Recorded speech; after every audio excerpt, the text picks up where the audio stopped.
ঈদ মোবারক, ঈদ মোবারক সবাইকে। আসলে after a long time পরে মূলত আবারও ব্যাক করেছি ব্লগে। আর ব্লগটি আজকে মূলত সন্ধ্যা থেকেই মূলত শুরু করে দিয়েছি। তার কারণ হচ্ছে কিছু অ্যাক্টিভিটি আছে, জাকাতুল ফিতরা আদায় করতে হবে, তাছাড়া সুবিধা বঞ্চিত মানুষের জন্য অল্প কিছু গিফটের ব্যবস্থা করেছি, সেগুলোও পৌঁছে দিতে হবে। ঈদের দিনটি কিভাবে কাটাই, এই সকল বিষয় নিয়ে এই ঈদ স্পেশাল ব্লগ। সো আর দেরি না করে এখনো যারা চ্যানেলটি সাবস্ক্রাইব করেননি, মাস্ট বি চ্যানেলটি সাবস্ক্রাইব করে দেন এবং লাইক দিয়ে ব্লগটি দেখার জন্য বিনীতভাবে অনুরোধ রইল। সো এখন মূলত বের হয়ে পড়বো গাইজ, তার কারণ অলরেডি অনেক লেট হয়ে গিয়েছে। সো বেশি লেট করা যাবে না, বিকজ অলরেডি সন্ধ্যা যেহেতু হয়ে গেছে, কালকে সকালে ঈদ। সো তাদের গিফটগুলো যদি এখনো তাদের কাজ পর্যন্ত পৌঁছে না দেওয়া যায়, তাহলে আলটিমেটলি এই গিফট দেওয়ার কোনো মানেই হয় না। তো এখন মূলত বের হবো, আর অলরেডি রেডি হয়েছি। এখানে মূলত ব্যাগে কিছু গিফট রাখা হয়েছে সুবিধাবঞ্চিত মানুষদের জন্য। সো এই গিফটগুলো তাদের পৌঁছে দিব এবং জাকাতুল ফিতরা আদায় করতে হবে। তো এই সকল অ্যাক্টিভিটিগুলো চলেন তাহলে এখনই শুরু করে দেই। আর আপনাদের জন্য ঈদের অনেক বেশি শুভেচ্ছা। আসসালামু আলাইকুম। চাল কোনটা কত? 10 দেবেন, 3 কেজি 300 করে দেবেন। 3 টাকা কোনটা কত চাল? এটা আছে হচ্ছে আপনার 70 টাকা করে রাখবেন। 70? এটা 60 টাকা। এটা রাখবেন হচ্ছে কি 50 টাকা। এটা 55 টাকা রাখবেন। কোনটা এটা? এটা বেশি চিকুন, এটা 55 পাওয়া যায় না ভাই? 50 করে দিচ্ছি। একটু কমান, 58 করে নেন। উঠান, এটাই উঠান। তো এটা মাপ হয়ে গেছে না? হ্যাঁ হ্যাঁ।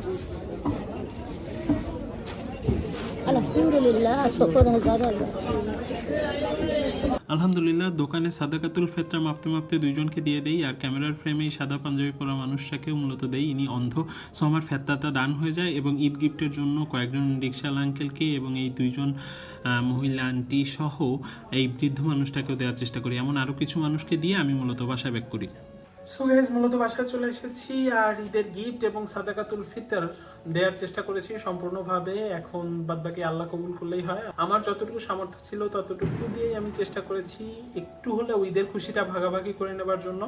নেক্সট বার ইনশাল্লাহ আরো বড় পরিসরে করার চেষ্টা করব। সো এটাই আর কি। আর এখন মূলত খাবার খেয়ে ঘুমিয়ে পড়তে হবে, বিকজ সকালে উঠে ফজরের নামাজ পড়তে হবে, দেন ঈদের নামাজ, আরো অ্যাক্টিভিটি তো আছেই। সো আর দেরি না করে চলেন তাহলে খাওয়া যাক।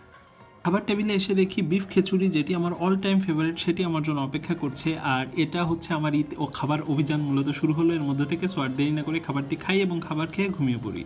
A few hours later. Good morning guys. আর সকালে উঠে দেখতেছি যে একই রকম অবস্থা, মানে হচ্ছে বৃষ্টি হয়েছে কালকে সারা রাত। মূলত বৃষ্টি কন্টিনিউয়াসলি পড়তেছে, আর আজকে মূলত সকালেও দেখি একই অবস্থা। আর এখন মূলত ফজরের নামাজ পড়তে হবে, আর বাইরের অবস্থা ঠিক এমন। বৃষ্টি অলওয়েজ পড়তেছে, তার মানে বৃষ্টি ছাড়া কোনো কথা নেই, এমন একটা অবস্থা সারাদিন। এখন মূলত আজকে হচ্ছে ঈদের নামাজ যেহেতু পড়তে হবে, আর এখন যদি এরকমভাবে বৃষ্টি কন্টিনিউ হয় তাহলে মূলত ঈদের নামাজটা পড়াটাই কঠিন হয়ে যাবে। বিকজ মূলত ঈদের মজাটা হচ্ছে বাইরে যদি ঈদের নামাজ পড়া হয়, তার কারণ হচ্ছে ঈদগাতে মানে নতুন করে প্যান্ডেল করা হবে, ঈদের জামাত হবে, এটার একটা অন্যরকম মজা। সো সেইটা যেহেতু হচ্ছে না, এখানে একটু বড় প্রবলেম। সো এইখানে একটু খারাপ লাগা কাজ করবে, বিকজ ঈদের মেন মজাটা ঈদগাতে, সেইটাই হচ্ছে না। সো এটাই আর কি। তাহলে এখন ফজরের নামাজটা মূলত শেষ করি, তারপরে ঈদের নামাজ সানিয়াতুল বিদায় হচ্ছে 7:30-এ। সো তার জন্য রেডি হতে হবে। সো আর দেরি না করে চলেন তাহলে।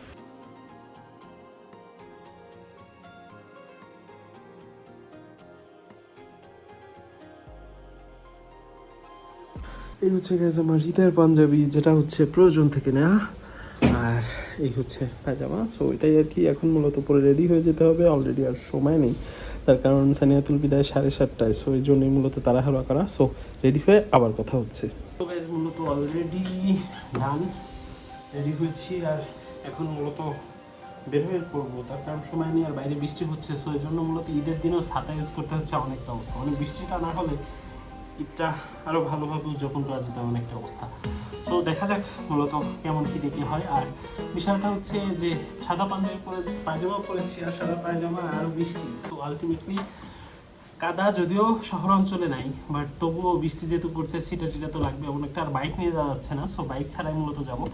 আর এখন তাহলে ছাতি নিয়ে আস্তে আস্তে টুকটুক করতে করতে হাঁটতে হাঁটতে বেরোয় যেতে হবে। এই বাড়িটা কিন্তু আসলে প্রয়োজনের সাথে হচ্ছে, প্রয়োজনের পাঞ্জাবি পরেছি, ঘড়ি পরেছি, সো এটাই আর কি। সো আর দেরি না করে তাহলে চলেন এখনই মূলত বের হয়ে যাওয়া যাক, যেহেতু সময় অলরেডি নাই। সো এটাই হচ্ছে আউটফিট। তো এখন তাহলে চলেন মূলত এখন বের হওয়া যাক, বিকজ অলরেডি সময় হয়ে গিয়েছে। হেজুরও খাওয়া শেষ, সুন্নাত আদায় করলাম, এখন নামাজটা আদায় করি। সো গাইস মূলত নামাজ পড়তে বের হয়ে পড়লাম, আর বৃষ্টি পড়ছে আর এদিকে ছাতার নিচে এমন একটি অবস্থা। সো এটাই আর কি, দেখা যাক অলরেডি 7:30 বাজে, নামাজের জামাত আদায় কিনা, চারিদিকে মূলত বৃষ্টি। সো এটাই আর কি, তাহলে চলেন নামাজ পড়তে যাওয়া যাক। যদি এই ফিলিংসটাও আলাদা, বাট বৃষ্টি ছাড়া আরও বেশি মজা হতো।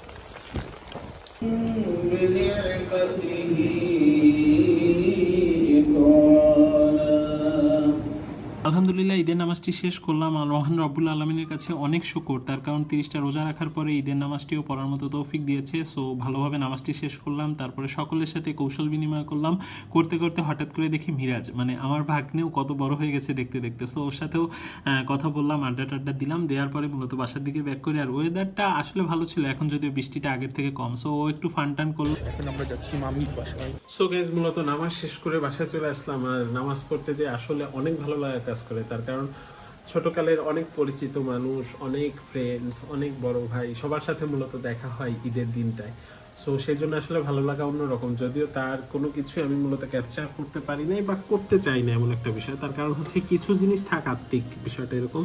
তো সবার সাথে মূলত দেখা হলো, কোলাকুলি করলাম, মানে একটা অন্যরকম ফিলিংস। যদিও আজকে যদি বৃষ্টি না হতো তাহলে এই জিনিসটা আরও অনেক ভালো লাগতো বা আরও অনেক ভালো লাগে কাজ করতে, এমন একটা বিষয়। সো এটাই আর কি, এখন মূলত বাসায় চলে আসছি, এখন ব্রেকফাস্ট করতে হবে। আর অ্যাজ ইউজুয়াল ব্রেকফাস্টে ঈদের দিন তো ব্রেন ভুনা থাকতেই হয় এমন একটা বিষয়। সো তার জন্যই মূলত অপেক্ষা, এখন ব্রেকফাস্ট করব। ঈদের মতো এবারও মূলত ব্রেন দিয়ে নাস্তাটা শেষ করি। আর ঈদে আসলে ব্রেন ছাড়া সকালের নাস্তাটা হয় না এমন একটা বিষয়। দেন ফেসবুকে মূলত লাইভ করা শুরু করি। অনেকদিন ধরে লাইভ করবো ভাবতে ভাবতে ঈদ আড্ডাটা দিয়েই দেই। ফেসবুকে লাইভ করে ক্লান্ত হয়ে ঘুমিয়ে পড়ি। ঘুম থেকে উঠে নিজেকে আবিষ্কার করি লাঞ্চ টেবিলে। আর আজকে খাবার মেনুতে ছিল ডিম, গরু, মুরগি, এবং সব থেকে বেশি চিন্তায় ছিলাম হচ্ছে এই নলিটা নিয়ে, এটা থেকে কিভাবে আমি মূলত শ্বাসটা বের করবো সেটা নিয়ে ভাবছিলাম। অবশেষে শ্বাসটা বের হয়, আলহামদুলিল্লাহ। লাঞ্চটা অসাধারণ হয়েছে। দেন মূলত রিল্যাক্স করার জন্য ক্যারিমিনেটের ভিডিও দেখছিলাম, অনেকদিন পরে সে ভিডিও দিয়েছে। সো খুবই মজা লাগছিল, এবং সাথে ছিল ডেজার্ট খেতে খেতে হঠাৎ করে ঘুমিয়ে পড়ি। আমি কোথায় এতদিন পর ভাবলাম আমি ইউটিউবে একটা ব্লগ নামাবো, ইউটিউবের জন্য তার কোনো কন্টেন্ট। যত চেষ্টা করি তত হয় না, এটাই তো একটা কপাল। তুমি এনজয় করো, হ্যাভ এ রিল্যাক্স। ঈদের দ্বিতীয় দিন চাচু বাসায় দাওয়াত ছিল, তাই আম্মুকে নিয়ে মূলত চাচু বাসায় চলে আসি। আসলে রোজায় আসা হয়েছিল, আর তো আসা হয়নি। সো সেহেতু চাচু বাসায় চলে আসি, আর যেহেতু একমাত্র ছেলে ফ্যামিলির, সো রেসপন্সিবিলিটি কিছু তো থাকেই। সো চাচু বাসায় চলে আসি লাঞ্চ করার জন্য। অলরেডি তারা আমার জন্য বসেছিল। সো প্রথমেই এসে খেতে বসে যাই। আর এখানে তো মূলত ডিম ছিল, গরু ছিল, মুরগি ছিল। আসলে খেতে খেতে টায়ার্ড এমন একটা অবস্থা। আর খাবার জিনিস কখনো মিস করা যায় না এমন একটা বিষয়। সো শেষ পাতে দই দিয়ে শেষ করি। মূলত মেনলি আমি, চাচু এবং আম্মু মিলে আড্ডা দিলাম, এবং আড্ডা দিয়ে কাজিনদের সাথে ছবি তুললাম। সো গাইস এখন মূলত চাচা বাসার থেকে মূলত বের হলাম, দাওয়াতটা খেয়ে এখন মূলত বাসার দিকে যাব। আর অলরেডি অনেক সময় হয়ে গিয়েছে, আর এখন আর বাইরে কোথাও যাব না। সো বাসায় যাওয়া যাক। সো গাইস মূলত বাসায় চলে আসলাম। আর বাসায় চলে এসেই টায়ার্ড লাগতেছে এমন একটা অবস্থা, কিন্তু টায়ার্ড লাগলে কাজ হবে না, এখন এডিট করতে বসতে হবে। সো এখন মূলত এডিট করব। আর আজকের ব্লগটা কন্টিনিউ না করি, আসলে বাইরে যাওয়া হয়নি, ফ্রেন্ডদের সাথে আড্ডাও দেওয়া হয়নি, বিকজ তারাও একটু বিজি, আমি একটু বিজি ছিলাম এই দাওয়াতের বিষয়টা নিয়ে। সো এটাই আর কি আমার ঈদ ব্লগ ছিল 2026-এর। দেখা হচ্ছে নেক্সট ভিডিওতে। আর এখনও যারা চ্যানেলটি সাবস্ক্রাইব করেননি, মাস্ট বি চ্যানেলটি সাবস্ক্রাইব করুন। আজ চলে যাচ্ছি, কিন্তু যাচ্ছি না, দেখা হচ্ছে খুবই শীঘ্রই। ততক্ষণ পর্যন্ত ভালো থাকবেন, সুস্থ থাকবেন, কারণ আপনি ভালো থাকলে ভালো থাকবে আপনার ফ্যামিলি, এবং আপনার ফ্যামিলি ভালো থাকলে ভালো থাকবে আমাদের দেশ। আসসালামু আলাইকুম।